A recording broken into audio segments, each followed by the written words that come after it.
नमस्कार। आज हम जयनारायण वचनामृत के एक खास हिस्से नाम महिमा पर थोड़ी गहराई से बात करेंगे। समझने की कोशिश करेंगे कि संतों ने ईश्वर के नाम को मतलब नाम जप को इतना अहम क्यों माना और ये आम लोगों के लिए कैसे काम करता है। जी, और देखिए दिलचस्प बात यह है कि अपनी भारतीय परंपरा में ना ईश्वर है या नहीं, इस बहस से कहीं ज्यादा जोर इस बात पर रहा है कि उसे पाया कैसे जाए। जैसे ही वचनामृत बताता है, ऋषियों ने अनुभव से ये जान लिया कि हाँ ईश्वर है, और उसे पाना ही आप कह सकते हैं जीवन की असली सफलता है। नाम स्मरण उन्हीं में से एक बहुत शक्तिशाली तरीका है। संत तुकाराम वो तो इस पर बहुत ही जोर देते हैं। वो कहते हैं कि नाम भक्ति से मैं ब्रह्म ज्ञानी को भी खींच लूंगा और जो मुक्त हो चुके हैं उनकी भी समाधि तोड़वा दूंगा, यहाँ तक कि भगवान भी भक्त के कर्जदार बन जाते हैं। ये तो काफी बड़े दावे लगते हैं। हाँ, बड़े दावे हैं, बिल्कुल। लेकिन ये बातें सिर्फ तुकाराम जी की नहीं है, इनकी जड़ें बहुत पुरानी हैं। आप देखिए उपनिषदों में भी। उपनिषदों में भी? हाँ, जैसे किन्योपनिषद है, उसमें आता है तत्काल तद्वनन नाम, या फिर छांदोग्य उपनिषद, इनमें भी नाम चिंतन का जिक्र है। तो ये कोई नई बात नहीं है। ये ज्ञान मार्ग या योग मार्ग जितना ही पुराना है, शायद उनसे भी पुराना। ये तो मनुष्य का बड़ा स्वाभाविक गुण है कि वो अपने बनाने वाले को पुकारे। अच्छा, तो ये विचार इतने पुराने हैं, उपनिषदों से चले आ रहे हैं? जी, लेकिन जो मध्यकाल के संत हुए ना, जैसे कबीर, तुलसीदास, नानक देव जी, मीराबाई, चैतन्य महाप्रभु, ज्ञानदेव, नामदेव, तुकाराम, इनका बड़ा काम ये रहा कि इन्होंने इस चीज को गुफाओं से, आश्रमों से बाहर निकाला, इसे आम जनता तक पहुंचाया। और सिर्फ भारत में ही नहीं, अगर आप पश्चिम में देखें तो वहां के रहस्यवादी संत हैं, जैसे द क्लाउड ऑफ अननोइंग का लेखक है या इमिटेशन ऑफ क्राइस्ट है। उन्होंने भी ईश्वर के नाम पर या किसी एक प्रतीक पर ध्यान लगाने की ताकत को माना है। हाँ, वचनामृत में नाम साधना की तुलना दूसरे रास्तों से भी की गई है, जैसे ज्ञान मार्ग। उसके बारे में क्या बताया गया है? वो आम इंसान के लिए इतना मुश्किल क्यों माना जाता है? देखिए, ज्ञान मार्ग के लिए पहली बात तो बहुत तेज बुद्धि चाहिए। फिर वो साधन चतुष्टय की बात आती है, मतलब साधना के लिए 4 खास योग्यताएं। उसमें विवेक है, सही गलत का फर्क समझना, और वैराग्य, दुनिया की चीजों से मन हटाना, ये मुख्य हैं। और फिर एक पहुंचे हुए गुरु का मिलना, वो भी आसान नहीं। स्थूल दुनिया को माया समझकर पर ब्रह्म को जानना, ये सामान्य बुद्धि के बस की बात नहीं मानी जाती। और योग मार्ग का क्या, वो भी कठिन है? हाँ, योग मार्ग में भी वैराग्य तो चाहिए ही।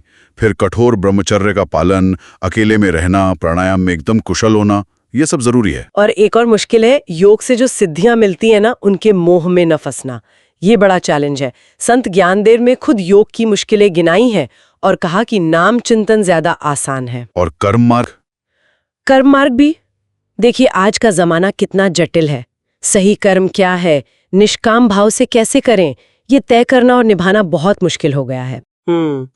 लेकिन फिर भी कुछ लोग सोच सकते हैं कि क्या ये कुछ ज्यादा ही सरल नहीं लगता कि बस नाम लेने भर से वो सब मिल सकता है जिसके लिए ज्ञान और योग जैसे कठिन रास्ते हैं? हाँ, ये सवाल मन में आता है, बिल्कुल स्वाभाविक है। लेकिन नाम मार्ग की असली खूबी, उसकी ताकत ही उसकी यही सरलता है, और ये सबके लिए है। इसमें कोई खास बुद्धि या कोई खास योग्यता या समय या जगह या पवित्रता के बहुत कड़े नियम नहीं है। वचनामृत साफ कहता है, हर वर्ण, हर आश्रम, स्त्री पुरुष, यहाँ तक कि जिन्हें समाज पापी समझता है, जैसे वाल्मीकि जी का अजामिल का उदाहरण आता है, वो भी इसका सहारा ले सकते हैं। अच्छा, इसे कभी भी, कहीं भी, किसी भी हालत में कर सकते हैं। ये सबसे ज्यादा आप कह सकती हैं लोकतांत्रिक मार्ग है, सबके लिए खुला है। ठीक है, मान लिया कि ये सरल है और सबके लिए है, पर ये काम कैसे करता है?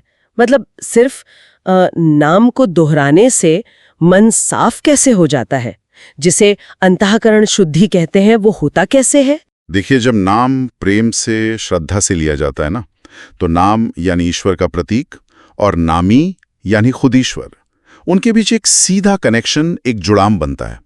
जैसे जैसे साधक का मन, उसकी वृत्ति नाम में लगती है, वो धीरे धीरे शांत होती जाती है, पॉजिटिव होती जाती है, सात्विक जिसे कहते हैं। एक उदाहरण दिया है कि जैसे घर के मालिक के आने की आहट हो तो बिन बुलाए जानवर भाग जाते हैं ना। हाँ, वैसे ही जब हृदय में ईश्वर का नाम बसने लगता है तो काम, क्रोध, लोभ जैसे जो विकार हैं, वो धीरे धीरे खुद ही निकलने लगते हैं। ये सिर्फ दिमागी समझ नहीं है, ये दिल का, भावना का बदलना है। तो इसका मतलब ये हुआ कि सिर्फ मशीन की तरह राम राम कहना काफी नहीं है? बिल्कुल नहीं। प्रेम, भाव वो सबसे जरूरी है। तुलसीदास जी ने क्या खूब कहा है, राम राम सब कोई कहे, ठग ठाकुर और चोर, बिना प्रेम रीझे नहीं, तुलसी नंद किशोर। नाम लेते वक्त ये महसूस करना कि भगवान मेरे सामने हैं, उनके रूप को याद करना, उनकी याद में डूबे रहना, ये जरूरी है। तुकाराम जी कहते हैं, शरीर से नाम लो और मन से अनुभव करो कि भगवान सामने खड़े हैं। भूख प्यास का पता न चलना, सपने में भी नाम का चलना, ये सब गहरे प्रेम की निशानियां हैं। और हां, जब ये प्रेम बहुत बहुत ज्यादा बढ़ जाता है, तब भक्त एक खास दशा में पहुंचता है। उसे प्रेमोन्माद कहा गया है। प्रेमोन्माद? हाँ, इसमें भक्त को अपने शरीर की सुध-बुध नहीं रहती। वो कभी हंसता है, कभी रोता है, कभी नाचने लगता है। बाहर से कोई देखे तो शायद पागल समझे, लेकिन भक्ति के शास्त्र से प्रेम समाधि या उन्मादावस्था कहते हैं। ये बहुत ऊंची स्थिति है, जैसे रामकृष्ण परमहंस के जीवन में ये दिखता है। नारद भक्ति सूत्र और श्रीमद् भागवत में भी कहा है कि ऐसा भक्त न सिर्फ खुद तर जाता है, बल्कि उसमें इतनी शक्ति आ जाती है कि वो दूसरों को भी तार देता है। तो कुल मिलाकर बात यह है कि ईश्वर का नाम लेना यानी नाम साधना, ये एक बेहद आसान लेकिन उतना ही गहरा आध्यात्मिक रास्ता है। और ये किसी खास वर्ग या योग्यता वाले लोगों के लिए ही नहीं है, बल्कि सबके लिए है, हर समय हर हालत में खुला है। बिल्कुल सही कहा। इसका जो मूल तत्व है वो है प्रेम और लगातार याद करना, स्मरण। इसी से अंदर की शुद्धि होती है और ईश्वर से सीधा जुड़ाव बनता है। और ये बात अनगिनत संतों ने अनुभव की है और हमें बताई है। देखा जाए तो ये साधन भी है और अपने आप में लक्ष्य भी। वाला शब्द या नाम जब उसे सच्चे दिल से, प्रेम से लगातार दोहराया जाए, क्या उसमें सचमुच इतनी शक्ति हो सकती है कि वो इंसान के अंदर सब कुछ बदल दे और उसे उस परम सत्ता से जोड़ दे जिसे शब्दों में बयान करना भी मुश्किल है?